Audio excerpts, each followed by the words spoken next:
Olá, vamos corrigir aí o estudo dirigido do sétimo ano. O que é estudo dirigido? São questões que direcionam o seu estudo, ok? O seu estudo. Ou seja, um estudo dirigido, ele é tipo uma revisão do assunto, tá bom? Uma revisão do assunto. Então, vamos lá. O primeiro assunto que nós vamos estudar aqui no estudo dirigido são os anelídeos. Os anelídeos. O primeiro, explique sobre os anelídeos. O anelos é do latim que significa anel, né? Os anelídeos, eles podem ser encontrados em diferentes ambientes, como mares, rios, lagos e solos úmidos. E também se relacionam também com o ser vivo através do parasitismo, ok? O corpo dos anelídeos vai apresentar um comprimento variável, até de poucos milímetros a metros de tamanho. A maioria deles vai apresentar cerdas recobrindo o corpo, as quais vão auxiliar na movimentação do animal e na sua fixação no substrato. E aí, esse grupo, né, dos anelídeos são os primeiros a apresentar o quê? Sistema circulatório fechado, ou seja, eles têm sangue que circula por vasos sanguíneos e esse sangue é vermelho por causa da hemoglobina, que é o pigmento que vai auxiliar no transporte de gás oxigênio pelo corpo. Então, é bem parecido nessa parte aí da circulação com o nosso, né? Que o nosso sangue também é vermelho. O sistema digestório é completo dos anelídeos e os hábitos alimentares deles podem ser herbívoros, que vão se alimentar só de plantas, carnívoros, que se alimentam de carne, insetos, né? E os dentrívoros. O que são dentrívoros? São os animais, né, que vão se alimentar de matéria orgânica presente no solo, como restos de vegetais. Exemplos de dentrívoros, nesse caso dos anelídeos, vai ser a minhoca. E os anelídeos, eles são divididos em três classes diferentes: os oligoquetas, os poliquetas e os erudíneos. Os oligoquetas são anelídeos com poucas cerdas por anel, que vivem na água doce e no solo. As minhocas são o principal representante das oligoquetas, certo? Eles possuem um corpo cilíndrico, com extremidades mais finas. Em uma das extremidades vai se encontrar a boca e na outra o ânus, certo? Os poliquetas são animais geralmente marinhos, que apresentam várias cerdas em cada segmento, os quais vão auxiliar na movimentação do corpo. Eles possuem tentáculos na parte anterior do corpo, o que os auxiliam na alimentação. E os erudíneos são anelídeos que apresentam uma quantidade fixa de segmentos. Algumas espécies possuem poucas cerdas no corpo, outras nenhuma. Eles têm a ventosa nas extremidades, que vão auxiliar na alimentação e na movimentação. Aqui no caso da sanguessuga, a gente está vendo aqui, né, a ventosa, que vai auxiliar aqui na alimentação, que é sugando, no caso, né? Os erudíneos, eles vão se alimentar do sangue de outros fluidos de corpo de outros animais, tá? Ou fluidos, né? As sanguessugas, por exemplo, possuem um sistema bucal na forma de ventosa, como eu mostrei, com mandíbulas dotadas de uma estrutura que vão perfurar a pele do animal e vai sugar o seu sangue. Antes de falar da reprodução, vamos falar aqui como são as trocas gasosas dos anelídeos, tá bom? No caso do oligoqueto, que o principal representante é a minhoca, a gente pode perceber que a minhoca ela é úmida, graças à produção de muco. Então, essa umidade, ela tem que ser mantida. E é essencial que as oligoquetas, elas fiquem em ambiente úmido para poder ter essa umidade mantida, né? As poliquetas, por exemplo, elas vão respirar por brânquias, né? Então, tem uma respiração, uma troca gasosa branquial. E os anelídeos, eles vão se locomover de diferentes maneiras. Uns vão se locomover por cerdas, como as poliquetas, outros pelos músculos, como as minhocas, né, os oligoquetos, e outros pelas ventosas, no caso dos erudíneos, tá? Agora vamos falar da reprodução dos anelídeos. Os anelídeos, eles se reproduzem de forma sexuada ou assexuada. Os oligoquetas, que são as minhocas, né, a principal representante é a minhoca, eles são hermafroditas. Para que ocorra a fecundação dos ovos, esses animais eles vão trocar os gametas uns com os outros. Então, aqui eles vão parear e aí vai ter essa troca de gameta aqui, certo?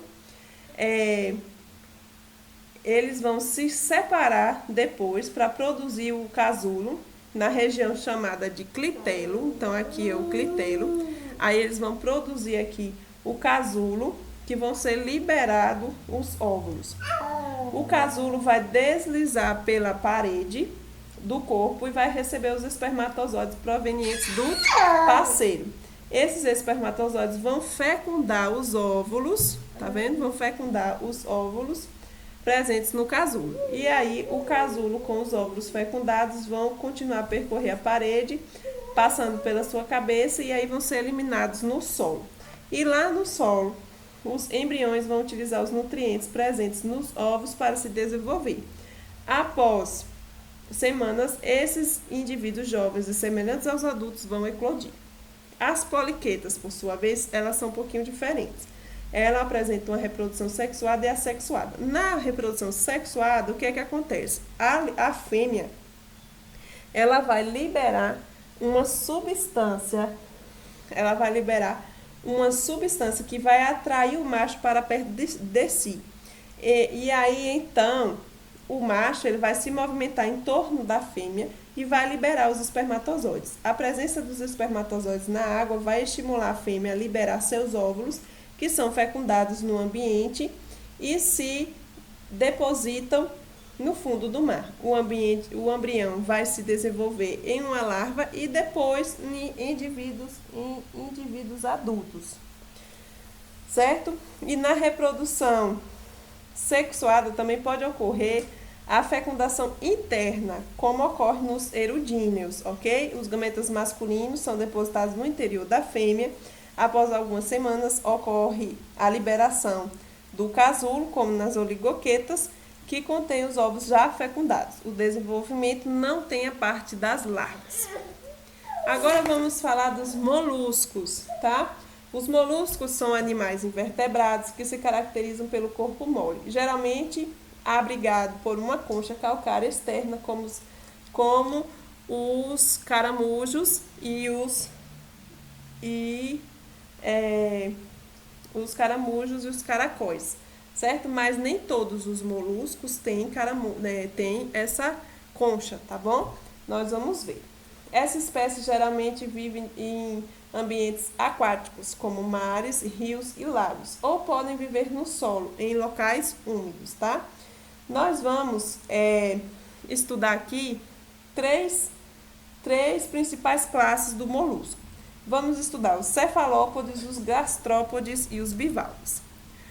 Os cefalópodes podemos encontrar os polvos, as lulas e os náutilos. O nome já diz tudo, cefalópodes, ou seja, pés na cabeça, ok? Aí a estrutura vai ter a cabeça, onde tem um par de olhos, a boca, a cavidade bucal, a rádula e o cérebro, e o manto que vai envolver todos os órgãos, e os tentáculos que estão ligados à cabeça. Essa estrutura vai ter ventosas que vão auxiliar na aderência ao substrato e na captura de presas, e na reprodução também, e locomoção. Os gastrópodes mais conhecidos são os caracóis terrestres, os caramujos aquáticos e as lesmas. Este é o maior e mais variado grupo dos moluscos, tá certo? Os gastrópodes. O nome vai dizer tudo, ó. Os gastrópodes, eles, alguns têm a concha, mas a lesma não tem, né? Não tem. O gastrópode já diz que ele se locomove sobre o seu ventre, tá? E a estrutura dos gastrópodes?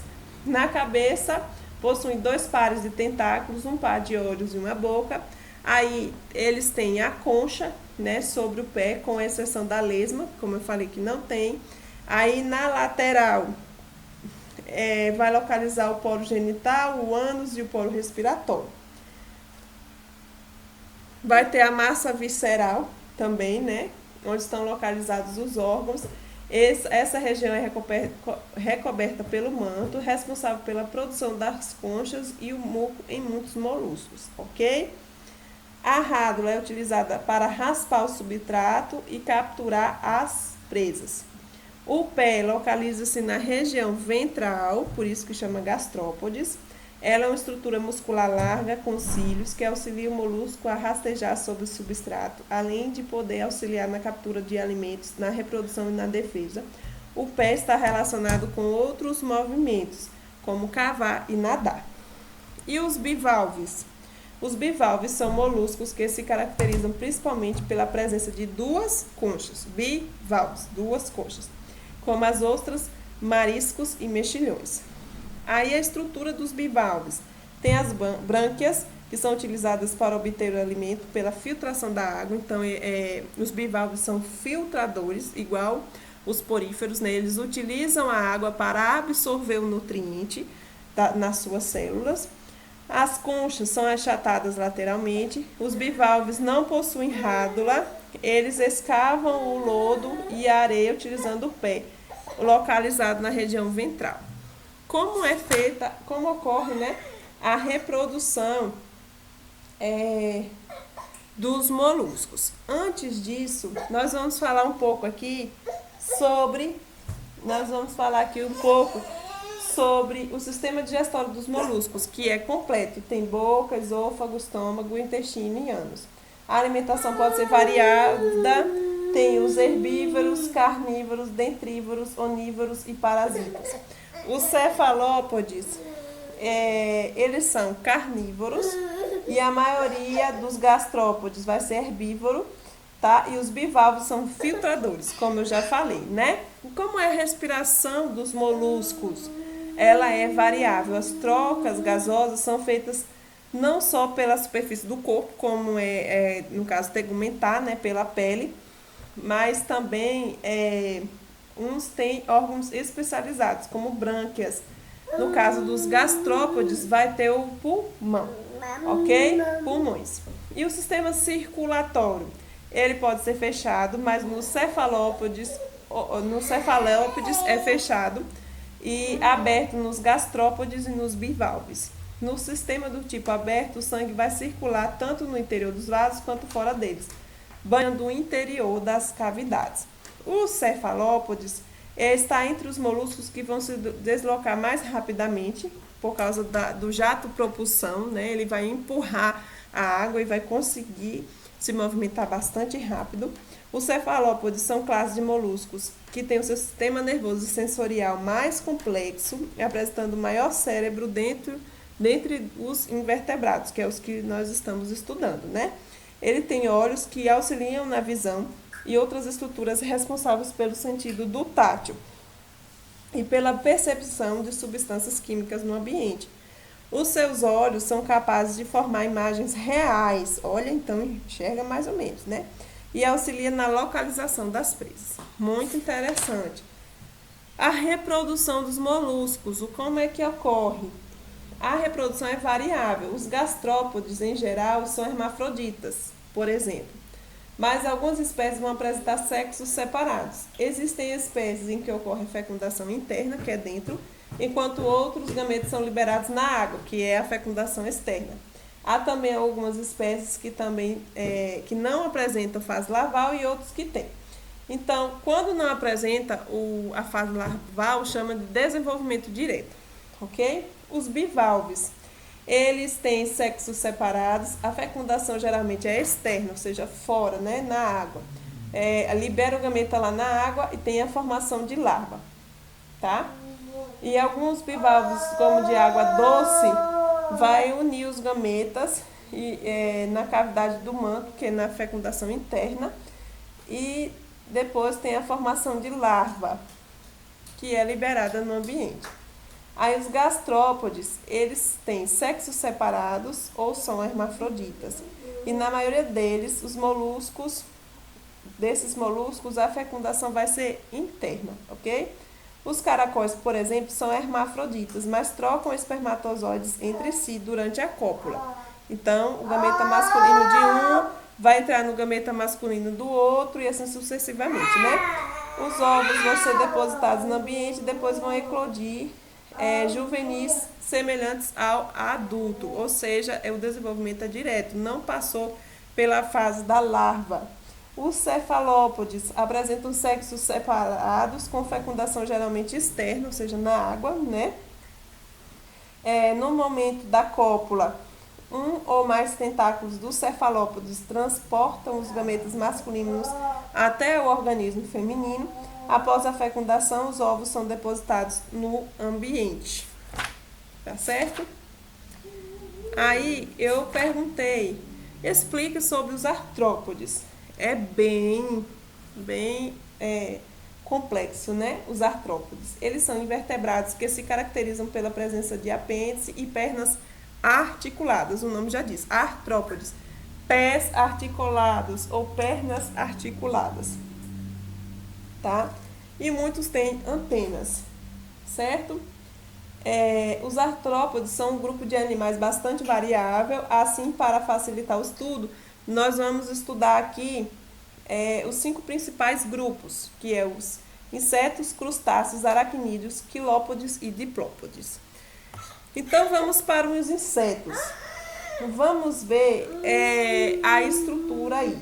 Os insetos vivem em ambientes aquáticos e terrestres. Alguns deles possuem asas que permitem o voo. Essa característica possibilita aos insetos chegar mais facilmente aos alimentos, voando, né? Procurando parceiros para a reprodução e fugir também dos predadores. Como é a estrutura dos insetos? A cabeça possui um par de olhos compostos que possibilita a percepção de imagens e cores.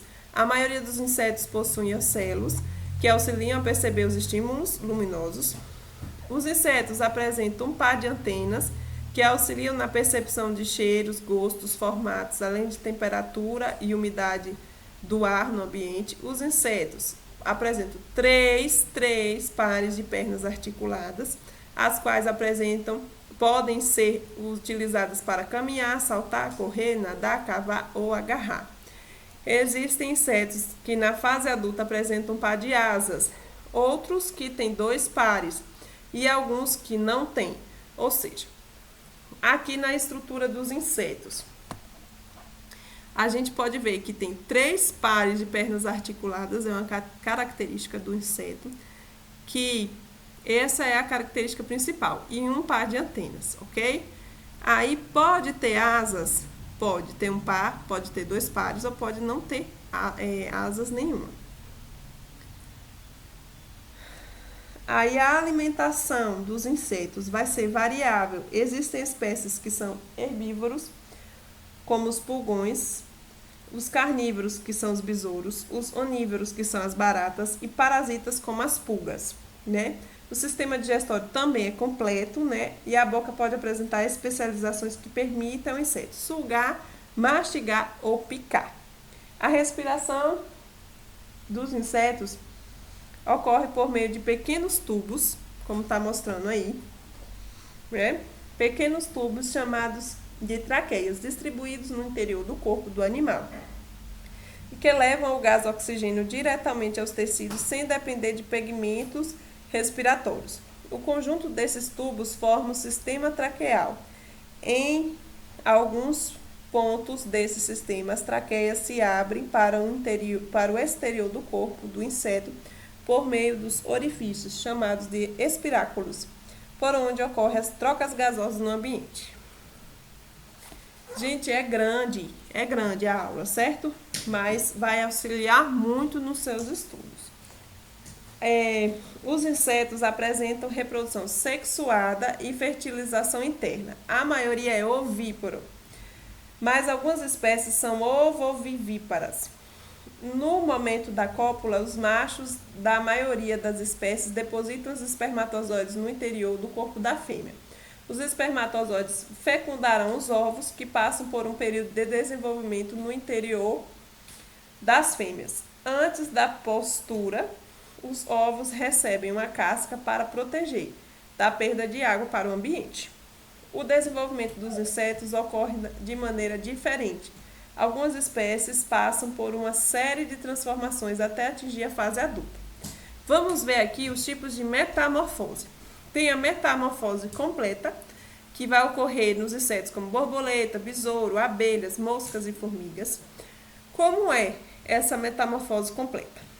Vai passar pelo ovo, né? Ocorre dentro do ovo o desenvolvimento inicial, que é depositado no ambiente. Depois, nas borboletas, vai passar pela larva, que vai eclodir, né, o ovo, e é conhecido como lagarta. Vai se alimentar, aumentar de tamanho, ao mesmo tempo que vai armazenar nutrientes, para em seguida isolar-se em um local protegida por um casulo ou uma fenda e vai se transformar em pupa, que vai formar o casulo e vai se transformar em pupa.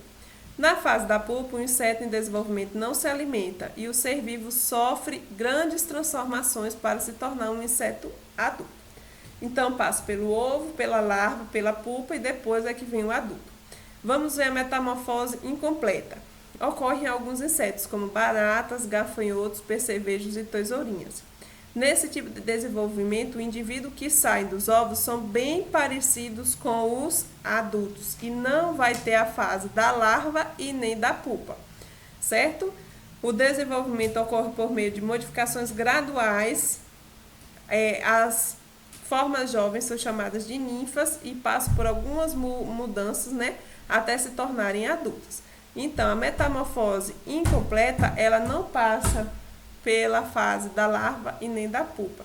Depois que eclode o ovo, vai vir um animalzinho, né, um insetozinho jovem e quase idêntico ao do adulto. Ele vai mudar aqui um pouco, mas é bem idêntico ao do adulto, certo? Que são as formas jovens que chama de ninfas. E os que não sofrem metamorfose, ao sair do ovo juvenis, são semelhantes ao adulto, vão se diferenciar apenas na maturidade sexual. Então, qual é a diferença da metamorfose incompleta para o que não passa por metamorfose? É que a metamorfose incompleta vai ter mudanças ainda no desenvolvimento aqui, não só na parte da reprodução, né, do sistema reprodutor. Aqui, ó, teve algumas mudanças até se formar um inseto adulto. Já nesse caso, que não passa pela metamorfose, quando eclode do ovo, eclode um adultozinho, só que pequeno, que não tem um sistema reprodutor desenvolvido. E vai se tornar desenvolvido quando tiver adulto. Os crustáceos. Então, de maneira geral, os crustáceos vão apresentar uma carapaça de quitina em pelo menos uma fase do seu ciclo de vida, que pode cobrir todo o corpo ou somente a região cefálica, dependendo da espécie. Esse tipo de artrópode apresenta grande quantidade de apêndice e 2 pares de antenas na cabeça. Então, aí vai mostrar o quê? A estrutura de um crustáceo. Vamos ver. Tem 2 pares de antenas, que tem a função sensorial recebendo os estímulos do ambiente. Tem o cefalotórax, que é a cabeça e o tórax juntos. Tem o abdômen, que vai ser segmentado e a quantidade de segmentos vai variar dependendo da espécie, né? A alimentação dos crustáceos vai ser bem variada. Tem espécies que são herbívoras, tem outras que são onívoras, tem outras que são carnívoras e outras que são parasitas. O sistema digestório é completo e as trocas gasosas da maioria vai ser realizado por meio das brânquias, então vai ser branquial, né? Os crustáceos têm sexos separados, ovíparos e possuem fecundação interna. Os ovos podem se desenvolver dentro do corpo da fêmea ou no meio externo. Já o desenvolvimento pode ser indireto, ou seja, não passar, ou passar, né, na verdade, pela fase larval. Quando é indireto, passa pela fase larval. Quando é direto, não passa pela fase larval. E agora os aracnídeos, né? As aranhas, elas vão pertencer ao grupo dos aracnídeos. São artrópodes terrestres que vão se caracterizar por apresentar 4 pares de pernas e 2 pares de apêndices na região da boca. Então, a gente vê aqui que nos aracnídeos são 4 pares de perna. E nos insetos? 3 pares de perna, certo? O corpo geralmente é dividido em duas partes, o cefalotórax e o abdômen, e os animais não apresentam antenas. A maioria das espécies é de vida livre. Vamos ver. Dos aracnídeos existem 3 grupos, tá? O grupo das aranhas, o grupo dos escorpiões e o grupo dos ácaros. No grupo das aranhas tem aqui a estrutura. Os pedipalpos, que são estruturas que vão auxiliar a esmagar, e mastigar o alimento. As quelíceras, que vão apresentar uma ponta em forma de garra, perto da qual vai se localizar o veneno. Além de injetar o veneno, essas estruturas podem prender e macerar o tecido das presas e auxiliar o animal a cavar. O pedicelo, aqui ó, o pedicelo, é uma região que separa o cefalotórax do abdômen, e existem 2 ou 3 pares de fiandeiras na região posterior do abdômen que tecem a seda utilizada na construção de teias em algumas espécies. Não são todas as aranhas que vão ter essas fiandeiras aqui para fazer a teia, certo? O grupo dos escorpiões. Vamos ver a estrutura? Então, eles têm o pedipalpo, é grande e termina em pinças que servem para capturar o alimento.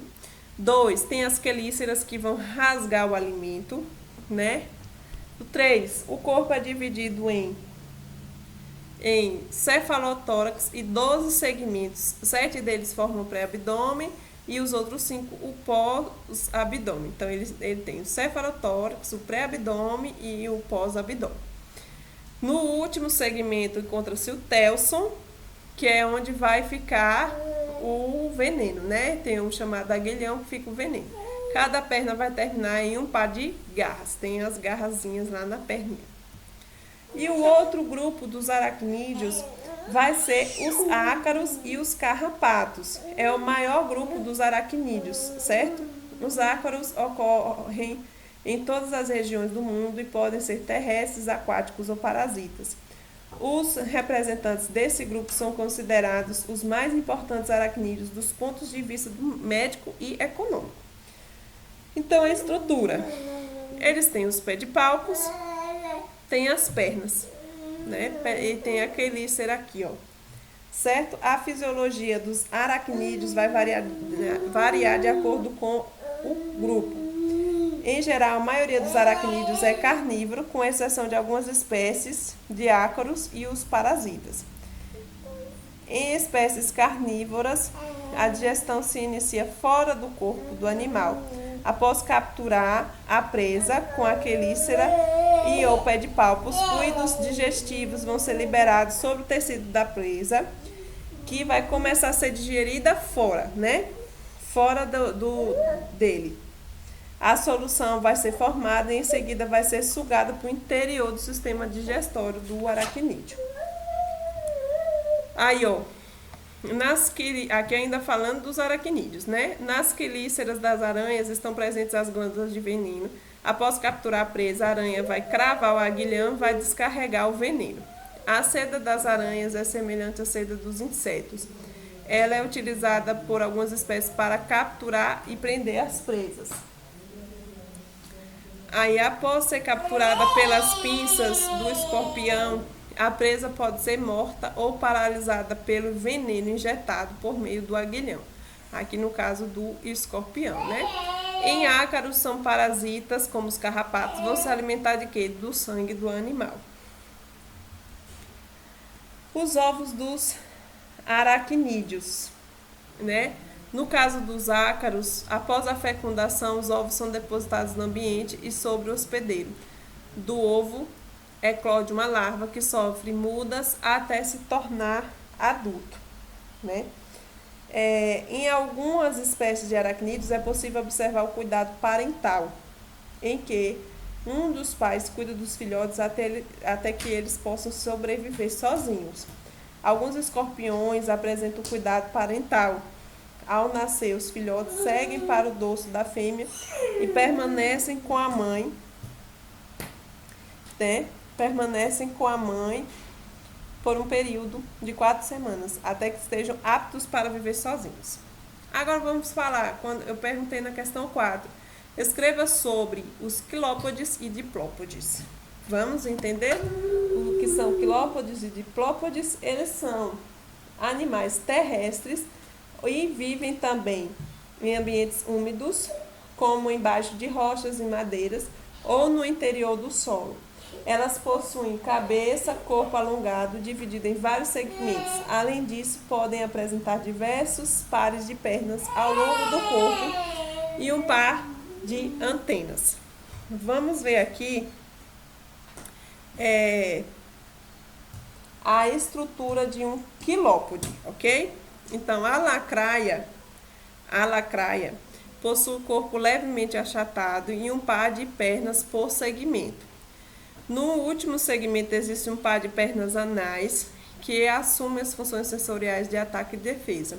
Na cabeça, próximo à boca, existem um par de apêndices especializados pontiagudos em formato de garras, os quais são venenosos, utilizando no ataque e na defesa.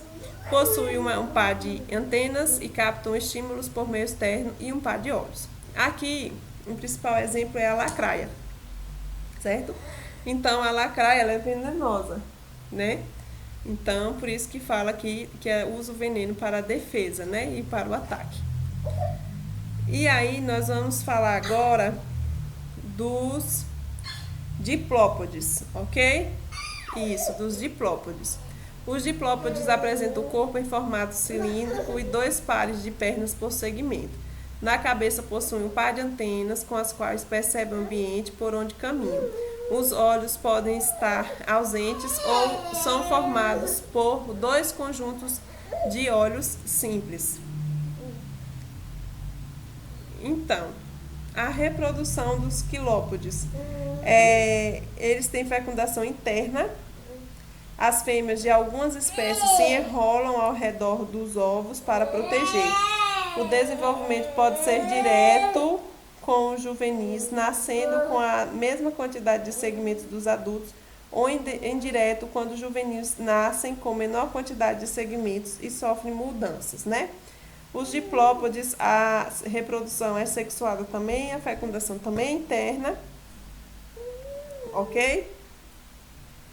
E aí, falando do Aedes aegypti, que é um inseto que vai causar a dengue, a chikungunya, o zika e a febre amarela. São 4, tá bom? São 4 doenças que esse mosquito pode trazer, a fêmea, né?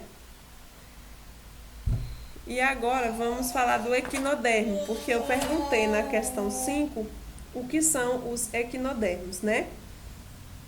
Os equinodermos, eles apresentam simetria radial, né, ou bilateral. Quando, ao traçar o plano vertical, cada um das partes são iguais entre si, tem simetria radial. Ó, que passou o plano transversal e em cada lado, ó, ficou 3, tá vendo? Então, é simetria radial. E a simetria bilateral apresenta o plano quando ele divide no meio e as 2 metades vão ser iguais, tanto à direita quanto à esquerda. As classes principais dos equinodermos. Temos os asteroides, que é a estrela do mar. A maioria desses animais tem 5 braços. Esses animais vão rastejar sobre as rochas ou conchas, vão viver na areia ou na lama e podem ter várias colorações. Os equinoides são animais que possuem espinhos, aqui ó, espinhos, cobrem todo o corpo, eles não têm braços e o corpo é arredondado ou achatado. Os ofiuroides podem viver sobre rochas ou embaixo delas, em conchas ou em sedimentos. A maioria desses animais tem 5 braços, mas diferente dos asteroides, os braços são mais finos e conectados a um disco, um disco central. Os crinoides. Os crinoides são animais que apresentam estrutura que dão sustentação ao corpo e ligam ao substrato, além de braços longos e ramificados. A boca vai ficar voltada para cima. Alimentam-se de partículas em suspensão na água, são sedentários ou se movimentam pouco. Exemplo vai ser o lírio do mar. Aí os holoturoides têm corpo alongado, não possuem braços, apresentam grande variedade de hábitos, alguns cavadores, outros rastejam e outros vivem em filas. Exemplo, pepino do mar. Aí vamos ver a estrutura do corpo dos equinodermos, tá bom? Aqui, ó. Em geral, apresenta o disco central. Na espécie arboral distante da boca tem os espinhos. O 2 tem os espinhos. O ânus vai se localizar próximo ao centro. No disco central encontra-se uma estrutura chamada de madreporito. 4, ó, tem o madreporito. Aí tem na superfície oral. Em cada braço existem os sulcos ambulacrários que estão rodeados de espinhos. Dos sulcos ambulacrários vão sair os pés ambulacrários. Os equinoides possuem uma estrutura chamada de lanterna de Aristóteles, que circunda a boca e a faringe. Ela auxilia na obtenção de alimentos como algas. Os holoturóides vão apresentar estruturas ao redor da boca chamados de pés bucais ou tentáculos. Essas estruturas são pés ambulacrários especializados que auxiliam na alimentação. A evisceração do pepino do mar. Em um pepino do mar é comum um fenômeno chamado de evisceração. Em situações de estresse, esses equinodermos vão liberar suas vísceras pelo ânus. A evisceração costuma ser confundida com outro fenômeno observado nesses animais, a ejeção dos túbulos de Cuvier pelo ânus. Essas estruturas são pegajosas e podem ter veneno, auxiliando na captura de alimento. Tanto o trato digestório quanto os túbulos de Cuvier do pepino do mar são regenerados. Os equinodermos e a medicina. Eles apresentam características que podem ser utilizadas no ser humano para desenvolvimento de tratamento médico. As pesquisas mostraram, né, que certas substâncias presentes na parede corporal do pepino do mar, por exemplo, podem ser utilizadas para combater a trombose.